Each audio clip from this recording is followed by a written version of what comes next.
Hello students, welcome to एड्यूकोटा। मेरा नाम है आलोक और हम लोग पढ़ रहे थे क्लास 11th का पहला चैप्टर जो कि है सेट्स। हम लोगों ने रिवीजन सीरीज स्टार्ट करी थी और हमने उसका एक लेक्चर पहले ही देख लिया है, तो हम उस लेक्चर को ही कंटिन्यू करने वाले हैं। बेसिकली सेट्स का जो हम है वो रिवीजन कंटिन्यू करेंगे। हम लोगों ने डेफिनेशन देख ली थी, हम लोगों ने method of representation of set भी देख लिए थे, जिसमें पहला मेथड था रोस्टर मेथड और दूसरा था सेट बिल्डर मेथड। अगर आप लोगों ने यहाँ तक का लेक्चर नहीं देखा है तो आप पिछला लेक्चर ज़रूर देखें, उसके बाद कंटिन्यू करें, क्योंकि ये लेक्चर में डीप में समझा रहा हूँ। रिवीजन भी होगा, पर ये वैसा नहीं है कि हम पढ़ के निकल जाएंगे, थोड़ा सा हम डीप में चीज़ों को समझेंगे। तो अगला कॉन्सेप्ट था हमारा एम्प्टी सेट। तो what do you mean by empty set? Empty set का मतलब होता है ऐसा सेट जिसमें कोई एलिमेंट ही ना हो। देखो सीधे शब्दों में बताऊँ ना तो नंबर सिस्टम की दुनिया में जो काम जीरो करता है, हमारे सेट्स की दुनिया में वही काम एम्प्टी सेट करता है। जैसे हमारा जीरो होता है, उसका कोई मतलब नहीं है जिसकी कोई वैल्यू ना हो, वो जीरो। उसी प्रकार से अगर आपके सेट में कोई एलिमेंट ही ना हो तो उसे हम एम्प्टी सेट कहते हैं। A set which does not contain any element is called the empty set or the null set or the void set। empty बोलो, null बोलो या void बोलो, ये टर्मिनोलॉजी आपने बहुत बार देखी भी होगी। null and void आपके वेक्टर्स में भी आते हैं, null वेक्टर्स यानी कि जीरो वेक्टर। void का मतलब बेसिकली होता है छेद या फिर कहीं पर जगह। बेसिकली आपके क्लास 12th में पहला चैप्टर है केमिस्ट्री का सॉलिड स्टेट, उसमें आपके आते हैं इम्परफेक्शन इन क्रिस्टल, उसमें voids आते हैं, है ना, छेद हो जाते हैं। तो void बोलो, null बोलो या empty बोलो, तीनों एक ही चीज़ को रिप्रेजेंट करते हैं, यानी कि ऐसा सेट जिसमें कोई एलिमेंट ना हो। अब देखो, अगर किसी सेट में एक भी एलिमेंट है, मान लो कोई सेट ए है, उसमें एक एलिमेंट भी है, तो उसको ऐसे लिखोगे। कोई एलिमेंट नहीं है तो क्या मतलब हुआ आपका? खाली ब्रैकेट। यानी कि अगर कोई एलिमेंट नहीं है तो इन ब्रैकेट्स के बीच में क्या लिखोगे? नथिंग। थोड़ा सा स्पेस देंगे, एक ब्रैकेट को ओपन करेंगे, स्पेस दिया, ब्रैकेट क्लोज कर दिया, मतलब बीच में क्या है? सिर्फ हवा। अब इसको हमने एक सिंबल भी दिया है जो कि होता है फाई। इस सिंबल को आप फाई के नाम से जानते हैं, बहुत जगह आपने यूज़ भी किया होगा, नहीं करा तो क्लास 12 में करोगे। इलेक्ट्रिक फ्लक्स को रिप्रेजेंट करने के लिए यूज़ होता है, बेसिकली बहुत जगह इस्तेमाल होगा। थीटा और फाई या एंगल के लिए भी यूज़ होता है बहुत जगह पर, तो ये सिंबल याद रखना, दैट इज़ कॉल्ड थीटा, और इसको तो फाई बोलते ही मैं बता चुका हूँ। तो ये सिंबल बच्चों हमने रिप्रेजेंट करा है किसके लिए? एम्प्टी सेट के लिए। यानी कि कोई भी ऐसा सेट है जिसमें कोई एलिमेंट ना हो तो उसे हम फाई से रिप्रेजेंट करेंगे। अब एग्जैक्टली ऐसा सिनेरियो बनता कब है? जब कोई भी सेट ना हो। मैं तुम्हें एक एग्जांपल देता हूँ, ये तो खैर लिखा ही है, phi is equals to this is the null set और वॉइड सेट। एग्जांपल देखो, the set of all x, मैंने बताया था ना, इसका मतलब the set of all x such that x is a student presently studying in both classes 10th and 11th। अब बच्चा कितना ही जीनियस हो, बट अगर लॉ की बात करें तो इंडिया में कोई भी आप स्कूल में देखना, आप एक साथ दो क्लासेस में थोड़ी हो सकते हैं, या तो आप 10th में होंगे या 11th में होंगे। तो अगर आप एलिमेंट की बात करें इस सेट की डेफिनेशन के हिसाब से, ये तो सेट बिल्डर मेथड में लिखा है, अगर मैं इसका रोस्टर बनाना चाहूँ तो तुम्हारे हिसाब से क्या लगता है? अच्छा, बी से रिप्रेजेंट किया तो मैं बी से करके दिखाता हूँ, किन एलिमेंट को लोगे? तुम्हें लगता है कि इस लॉजिक के हिसाब से, इस डेफिनेशन के हिसाब से कोई एलिमेंट पॉसिबल है? कोई बच्चा ऐसा हो सकता है जो दोनों क्लासेस में साइमल्टेनियसली हो? नहीं हो सकता, तो खाली ब्रैकेट आ गया, याद आएंगी एम्प्टी सेट। एक और एग्जांपल देता हूँ, let A be the set of all x such that x is greater than 2 and x is less than 1। क्या कोई एलिमेंट पॉसिबल है? नहीं है। यहाँ पर भी होगा एम्प्टी सेट, क्योंकि कोई नंबर ऐसा हो ही नहीं सकता जो 2 से बड़ा भी हो और 1 से छोटा भी हो।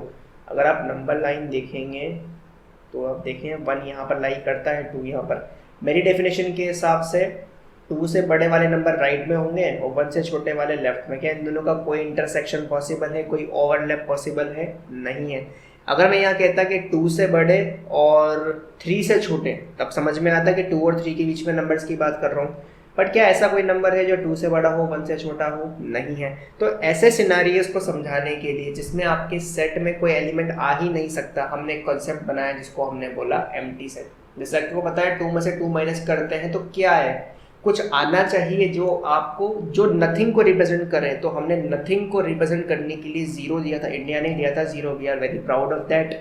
समझ में आया? तो जीरो जैसे बच्चों काम करता है आपके नॉर्मल मैथमेटिक्स में, वैसे ही सेट्स की दुनिया में एम्प्टी सेट यानी कि सिंबल काम करता है। मैं तो याद ही ऐसा रखता हूँ कि जीरो बना और काट दो बीच में से, यही फाई का सिंबल भी होता है। तो बहुत ईजी सा कंसेप्ट है, काम बहुत जगह पर आने वाला है। तो ये था हमारा एम्प्टी सेट। आगे देखते हैं फाइनाइट एंड इनफाइनाइट सेट। नाम से काफ़ी क्लियर है। अगर मैं नेचुरल नंबर की बात करता हूँ तो जिसको अपन एन से रिप्रेजेंट करते हैं, तो आप देखेंगे नेचुरल नंबर होते क्या है, 1 2 3 dot dot dot bracket close. ये क्या लिखा है, नेचुरल नंबर का रोस्टर मेथड लिखा है, बिल्कुल सही बात है। आपने एक चीज़ नोटिस करी, मैंने स्टार्ट तो 1 2 3 से करा, पर खत्म कहाँ हो रहा है नेचुरल नंबर मुझे नहीं पता, तो मैंने 3 डॉट लगा दिए, यहाँ तक कि मैंने एंड में नंबर भी नहीं लिखा और ब्रैकेट को क्लोज कर दिया। तो ये क्या रिप्रेजेंट कर रहे हैं, 3 डॉट रिप्रेजेंट कर रहे हैं इन्फिनिटी को, क्योंकि ये जो है नेवर एंडिंग प्रोसेस है, आपकी काउंटिंग कभी खत्म नहीं होने वाली। तो बच्चों ऐसे सेट जिसमें इनफाइनाइट नंबर ऑफ एलिमेंट्स होते हैं उसे तो हम कहते हैं इनफाइनाइट सेट। अब इसी की जगह ऑन द कॉन्ट्रेरी में एक सेट बना हूँ जिसके अंदर मैंने कहा ना मेरा फेवरेट सेट है ये देखो नीचे भी लिखा हुआ है मैंने एग्जाम्पल पे भी। तो इसमें कितने एलिमेंट है, तुमने कहा 1 2 3 4 5 एलिमेंट है सर, फाइनाइट है, काउंटिंग कहीं रुक जाती है तो उसे हम कहते हैं फाइनाइट सेट। तो set containing finite number of element, जैसे कि ये, या यूँ कहूँ if its element can be listed by natural numbers 1 2 3 dot dot dot and the process of listing यानी कि counting terminates at a certain natural numbers n, यानी कि terminate का मतलब है खत्म हो जाना। अब देखो जब मैं इस सेट की काउंटिंग करने के लिए गया ए ई आई ओ यू, तो 1 2 3 4 5 इसके एलिमेंट को काउंट करते करते मैं कहाँ पर रुक गया, 5 पे, यानी कि मेरी काउंटिंग मेरी लिस्टिंग कहीं पर ख़त्म हो गई। तो अगर मेरी लिस्टिंग कहीं ख़त्म हो जाती है then it will be called as finite set. और जहाँ पर मेरी लिस्टिंग ख़त्म होती है उतने ही आपकी क्लास में बच्चे होते हैं। मैंने बच्चे काउंट करना शुरू करा, काउंट करते करते मैं 21 पे ख़त्म हुआ, तो 21 बच्चे हुए ना क्लास में, तो आपकी काउंटिंग 10 पे ख़त्म हो रही है, तो 10 एलिमेंट है। Null set is a finite set obviously, जब किसी सेट में कोई एलिमेंट ही नहीं है तो इनफाइनाइट तो हो नहीं सकता, इनफाइनाइट नहीं है तो फाइनाइट होगा, यानी कि या तो सेट फाइनाइट हो सकते हैं या फिर इनफाइनाइट हो सकते हैं। समझ में आया, 2 ही ऑप्शन है, तीसरा कोई ऑप्शन हमने दिया ही नहीं है। क्योंकि अभी अभी आपने नंबर ऑफ एलिमेंट की बात करी, तो अब नंबर की बात करिए तो नंबर ऑफ एलिमेंट्स को भी लिखने का कोई तरीका होना चाहिए। अब आपको लिखना है नंबर ऑफ एलिमेंट्स ऑफ ए, तो सेंटेंस में थोड़ी लिखोगे, फिर मैथमेटिक्स का मतलब ही क्या रहेगा। तो बच्चों उसके लिए हम ये सिंबल यूज़ करते हैं, ये जो एन है ये ब्रैकेट को यूज, आपको पता है एन ऑफ ए पढ़ेंगे, तो n of A is equals to, जैसे यहाँ पर क्या रहेगा 5। तो the number of elements in a finite set is called order of the set and it is denoted by क्या कहते हैं, n of A. It is also called cardinal number, cardinal number भी आपका ऑर्डर ही होता है, मतलब ये जो एन है इसका कार्डिनल नंबर तो हो गया इन्फिनिटी और ए का कार्डिनल नंबर हो गया 5।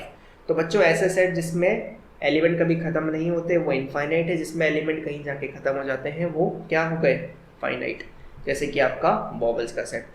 यहाँ में एक क्वेश्चन तो मैं खुद बता देता हूँ कि आपके एनसीईआरटी में भी शायद है, अगर कोई ह्यूमन पॉपुलेशन पूछता है कि ह्यूमन जो पॉपुलेशन है क्या वो फाइनाइट है इनफाइनाइट है, तो देखो टेक्निकली तो तुम्हें पता है इसका आंसर क्या मैं बताऊंगा, बट बहुत से बच्चे आर्ग्यू करते हैं कि ये इनफाइनाइट है। उनका ऐसा कहना होता है कि काउंटिंग एब्सोल्यूट थोड़ी है भाई, आपने पूरी दुनिया जनसंख्या की जो काउंटिंग होती है वो नियरली एक्यूरेट होती है ना। बहुत से लोग ऐसे होते हैं जो काउंट नहीं हो पाते, जिनको हम लोग काउंट नहीं करते। बट मेरे को बताओ कि अगर तुम काउंट नहीं भी कर रहे हो, तुमने कहा 750 करोड़ 750 जो करोड़ है इतने लोग धरती पे रहते हैं अर्थ के ऊपर, चलो तुम 50 करोड़ लोगों को भूल गए, 800 करोड़, मैंने कहा चलो 200 करोड़ और थे जो जंगलों में रह रहे थे, 1000 करोड़, स्टिल मेरी जो काउंटिंग है वो फाइनाइट है क्योंकि अर्थ की साइज फाइनाइट है। मेरा लॉजिक समझना आप, मैंने कहा एनिमल स्पीशीज क्या इनफाइनाइट सेट है, नहीं है, फाइनाइट है। हो सकता है 4 लाख एनिमल स्पीशीज आपने अभी तक ढूंढ ली हो, 2 लाख नहीं ढूंढी हो, अरे पर इनफाइनाइट थोड़ी हो जाएगी, है तो धरती पर ही ना, धरती की साइज तो फाइनाइट है। यूनिवर्स की बात करो दैट इज इनफाइनाइट सेट, क्योंकि आपको पता है यूनिवर्स एक्सपेंडिंग है। तो इस तरह के क्वेश्चन में कंफ्यूज मत होना। आपने अगर मतलब आपने एलिमेंट नहीं देखे हैं, आपने एलिमेंट नहीं भी ढूंढे हैं, तब भी ढूंढोगे तो वो अगर फाइनाइट ही आने वाले हैं, किसी नंबर पर टर्मिनेट होंगे, then they are finite sets. ये अजर्शन रीजन वाले क्वेश्चन नहीं होते, उसमें कंफ्यूज करने के लिए ज़रूर दिया जाता है और बच्चे इस आर्ग्यूमेंट में उलझ जाते हैं।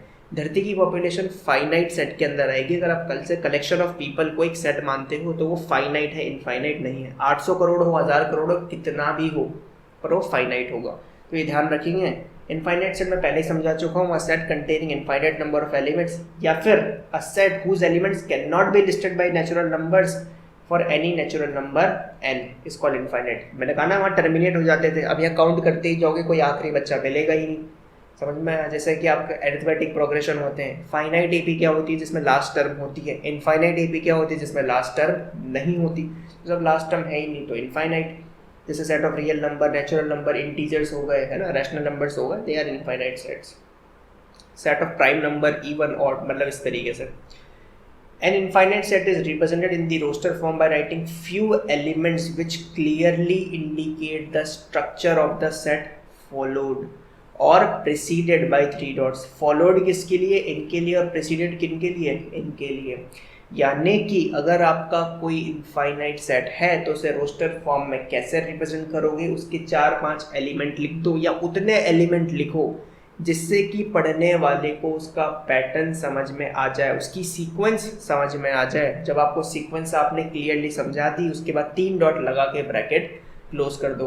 क्योंकि इंटीजर जो है नंबर लाइन के लेफ्ट में भी होते हैं, इसलिए इसके डॉट जो है वो प्रिसीड भी करते हैं, नंबर सिस्टम में नेचुरल नंबर में सिर्फ सक्सीड करते हैं, इसलिए जो वर्ड प्रिसीडेड है ये लिखा हुआ है।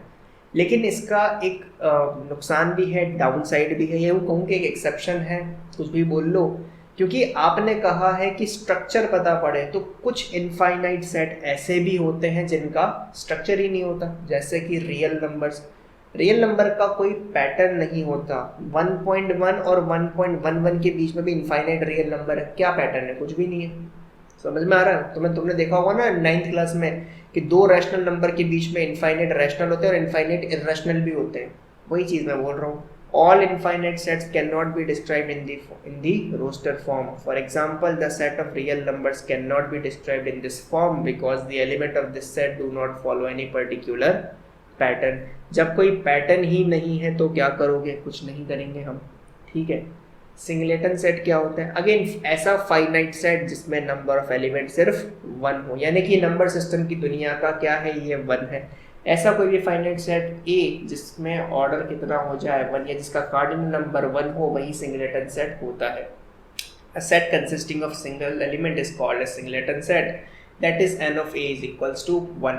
Example, a is equals to this is a singleton set। आप देखो ब्रैकेट के बीच में एक ही एलिमेंट लिखा है। अब देखो 2 बातें ध्यान से सुनना। अगर a ऐसा है कि ब्रैकेट में कुछ नहीं लिखा तो ये फाई, ये मैं थोड़ा सा मौदार बना दिया, फाई ऐसा ही होता है सीधा, है ना, सिंबल ऐसा यूज़ हो गया है यहाँ पर, और मैंने इटैलिक और कर दिया इसको, कोई बात नहीं। तो फाई जो है ये आपका एम्प्टी सेट होता है, और यहाँ पर आप देखेंगे जो नंबर ऑफ एलिमेंट है वो 0 है। दोबारा कह रहा हूँ, एम्प्टी सेट का ऑर्डर कितना होगा? ऑब्वियसली 0।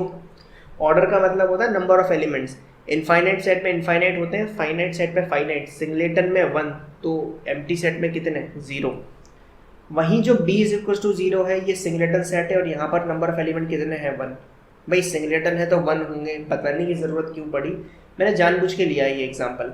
देखो अगर मैं ये सेट लिख के आता हूँ ना, तो बहुत से बच्चे कहते हैं सर आपने 0 लिखा हुआ है, तो ये क्या होना चाहिए? Empty set. मैंने कहा क्यों? 0 नंबर सिस्टम की दुनिया में होगा जो भी है, यहाँ पर 0 इज़ अ गॉडडैम एलिमेंट।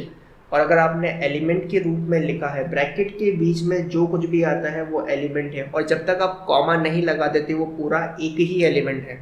मेरा लॉजिक समझना। अभी मैंने ब्रैकेट के बीच में ये लिखा तो 10 इज़ अ सिंगल एलिमेंट, लेकिन अगर मैं यही कॉमा लगा दूँ तो अब ये 2 एलिमेंट हो गए, 1,0। मैंने तुम्हें 2 ही नियम बताए थे रोस्टर के, एक तो ब्रैकेट में क्लोज करना और हर एलिमेंट कॉमा से सेपरेट होगा। तो आप देखो जो 0 है वो एलिमेंट की भूमिका निभा रहा है, यानी कि it counts as an element. तो नंबर ऑफ एलिमेंट 1 हो गए, तो आपका जो b है it is not an empty set any more, it is a singleton set. ये ध्यान रखना, जानबूझ के लिया मैंने 0 वाला एग्जाम्पल। ये आपके एनसीईआरटी में क्वेश्चंस के रूप में भी दिया है, तो मैं कोशिश कर रहा हूँ नोट्स में ही ज़्यादातर चीज़ों को इंक्लूड कर लूँ ताकि क्वेश्चंस की आपको जो है वो कमी महसूस ना हो। आगे बढ़ते हैं। ये सस्ता सा कॉन्सेप्ट है, बिल्कुल सिंपल सा, थोड़े महंगे कॉन्सेप्ट की तरफ चलेंगे अभी आगे। इक्वल एंड इक्विवेलेंट सेट्स, नाम से पता है काफ़ी क्लियर है, लेकिन इक्वल भी बोल रहे हो फिर इक्विवेलेंट भी अलग से बता रहे हो, और एंड लगा के लिखा है, तो मतलब दोनों में कुछ डिफरेंस है। Equal and equivalent are like congruent triangles and similar triangles. कहानी खत्म। अगर सारी की सारी साइड्स इक्वल है, साइड की लेंथ और एंगल इक्वल है तो कॉन्ग्रुएंट, सिर्फ एंगल इक्वल है तो सिमिलर। आपने पढ़ा होगा 9th-10th में कॉन्ग्रुएंट और सिमिलर ट्राइंगल्स। वही चीज़ है कि अगर 2 सेट में नंबर ऑफ एलिमेंट भी इक्वल है, 5-5 एलिमेंट है, और सारे एलिमेंट भी एग्जैक्टली इक्वल है, ऑर्डर कुछ भी हो, ऑर्डर आगे पीछे हो सकता है, मुझे पता है, ऑर्डर इमैटेरियल में बता चुका हूँ, तो AEIOU EAOUI कुछ भी हो, लेकिन 5 एलिमेंट है तो नंबर ऑफ एलिमेंट सेम है, पहली कंडीशन। दूसरी कंडीशन, सारे एलिमेंट भी एग्जैक्टली सेम है, चाहे इस पर रिपीट हो रखे हो 10 एलिमेंट, कोई दिक्कत नहीं है।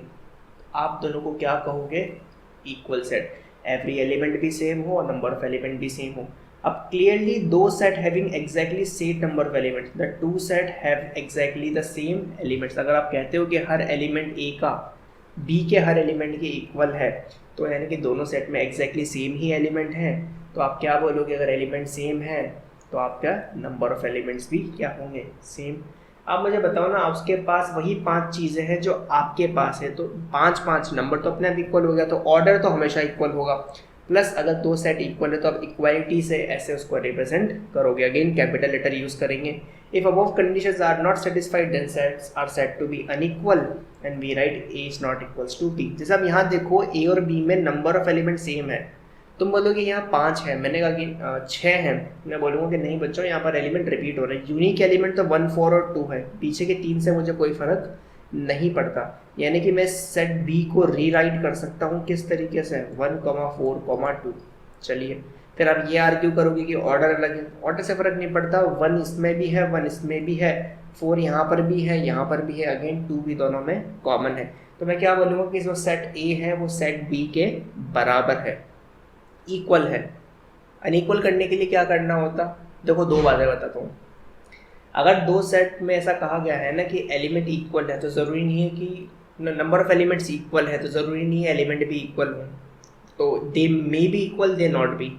लेकिन अगर ये कह दिया ना कि दो सेट में नंबर ऑफ एलिमेंट्स भी अलग अलग हैं, तो बच्चों उनका तो इक्वल होने का चांस ही नहीं है। किसी में 5 एलिमेंट है और किसी में 4 है, और वो भी यूनिक की बात कर रहा हूँ, ऐसे नहीं बोल रहा कि इसमें 6 है भाई 3 है, ये भी तो अलग अलग हो गए, नहीं हुआ, ये सेम है। मैं कह रहा हूँ उसमें 5 यूनिक एलिमेंट है और इसमें 4 हैं, तो कंडीशन पॉसिबल ही नहीं है उनका इक्वल होना, क्योंकि number of element he same नहीं है ना। तो आपके अगर ऐसे दो सेट हैं जिसमें सारे के सारे एलिमेंट एग्जैक्टली सेम हैं, तो आपके इक्वल सेट है। अच्छा, अब ऐसी कंडीशन है कि दो सेट हैं जिसमें sir number of element same है, ए ई आई ओ यू 5 एलिमेंट और 1 2 3 4 5, इसमें भी 5 एलिमेंट, लेकिन एलिमेंट सेम नहीं है, ऑर्डर सेम है दोनों सेट्स का, कार्डिनल नंबर सेम है, नंबर ऑफ एलिमेंट सेम है, लेकिन जो इंडिविजुअल एलिमेंट है दे आर नॉट इक्वल, बस उन्हीं को इक्विवेलेंट सेट कह दिया जाता है। तो आप समझ गए होंगे कॉन्ग्रुएंट और सिमिलर वाला ही केस है। तो अगर हम आगे बढ़ के देखें तो देखें इक्विवेलेंट सेट क्या होता है, 2 फाइनाइट सेट्स, क्योंकि ऑब्वियसली इनफाइनाइट का तो कुछ कह नहीं सकता ना ऑर्डर क्या है, 2 फाइनाइट सेट इक्विवेलेंट होंगे अगर उनके कार्डिनल नंबर या फिर ऑर्डर सेम है। दोबारा कह रहा हूँ, ये याद रखना टर्मिनोलॉजी, अगर एक चीज़ को एक से ज़्यादा टर्म से बुलाया जाता है, नाम से बुलाया जाता है, मेक श्योर आपको सारे नाम याद हो, वरना वो जो एग्जामिनर है ना वो इन्हीं के साथ प्ले कर जाएगा, तो फिर आपका क्वेश्चन आते हुए भी छूट जाएगा क्योंकि आपको टर्म याद नहीं थी। तो कार्डिनल नंबर अगर सेम है तो यानी कि उनका ऑर्डर सेम है, और अगर ऑर्डर सेम है तो फिर वो इक्विवेलेंट है, इक्वल नहीं है, समांतर है, समान नहीं है ना। हो सकता है मैं गलत बोल रहा हूँ, मुझे नहीं पता हिंदी में क्या बोलते हैं, कोशिश करिए। समांतर एक अलग चीज़ हो जाती है, तो एक जैसे है लेकिन एक नहीं है। जैसे ए ई आई ओ यू 1 2 3 4 5 6, तो आप देख लो कि ए और बी दोनों में 5 एलिमेंट हैं, तो दोनों के दोनों इक्विवेलेंट हैं, लेकिन जो है इक्वल नहीं है। All equal sets are equivalent but equivalent sets need not be equal, क्योंकि इक्वल होंगे तो ऑर्डर तो सेम होगा, लेकिन अगर ऑर्डर सेम है तो इक्वल होंगे या नहीं होंगे, श्योरिटी नहीं है। अब देखते हैं हमारा जो कंसेप्ट है सबसेट में, कोशिश करता हूँ, चलो इसको अगले लेक्चर में देखेंगे अपन सबसेट्स को, क्योंकि लंबा है टॉपिक थोड़ा सा, तो मैं डिटेल में पढ़ाना चाहता हूँ, इस लेक्चर को यही रोक देते हैं। तो आई होप आपको समझ में आया होगा कहाँ तक, इक्विवेलेंट सेट्स तक। तो मेरे हिसाब से अभी आपको कंसेप्ट समझ में आ रहे होंगे धीरे धीरे। मैं चैप्टर रिवाइज तो कर रहा हूँ, बट आप लेक्चर्स थोड़े थोड़े लंबे भी लेंथी भी जा रहे हैं, हम क्वेश्चंस की बात नहीं कर रहे हैं। तो बच्चों इक्वल सेट और इक्विवेलेंट सेट का बेसिकली एसेस तो कोई खास यूज़ नहीं है, यहाँ पर तो नहीं है। जब मैं आपको सबसेट पढ़ा दूंगा ना, तब मैं आपको बताऊंगा कि भाई एक सेट अगर दूसरे का सबसेट है और वो दूसरा भी ए का सबसेट है, तब हम इन दोनों कंडीशन से मिला के कहते हैं कि ए इक्वल्स टू बी है। जैसे डबल वे इम्प्लीकेशन होता है, वो हम आगे देखेंगे। तो इक्वल जो सेट है ना, इसकी डेफिनेशन अभी के लिए तो यही है, बट ये अभी इतना इंपॉर्टेंट नहीं है। जब सबसेट पढ़ लेंगे तब इक्वालिटी को कैसे डिफाइन किया जाएगा सबसेट के टर्म्स, वो ज़्यादा इंपॉर्टेंट होगा, तो वो हम देखेंगे। इसलिए मैं सबसेट को भी इस लेक्चर में पढ़ाने से अवॉइड कर रहा हूँ, क्योंकि लंबा टॉपिक है और मुझे टाइम चाहिए समझाने के लिए, तो अगले लेक्चर में देखेंगे। तो आई होप ये लेक्चर आपको समझ में आया हो। कोई डाउट हो तो हमेशा की तरह कमेंट सेक्शन खुला है। शेयर और सब्सक्राइब करने के लिए तो मैं बोलूँगा नहीं, क्योंकि तुम अपनी इच्छा से ही करोगे। तो ये वीडियो एंड तक देखने के लिए आपका धन्यवाद। जय हिंद, वंदे मातरम।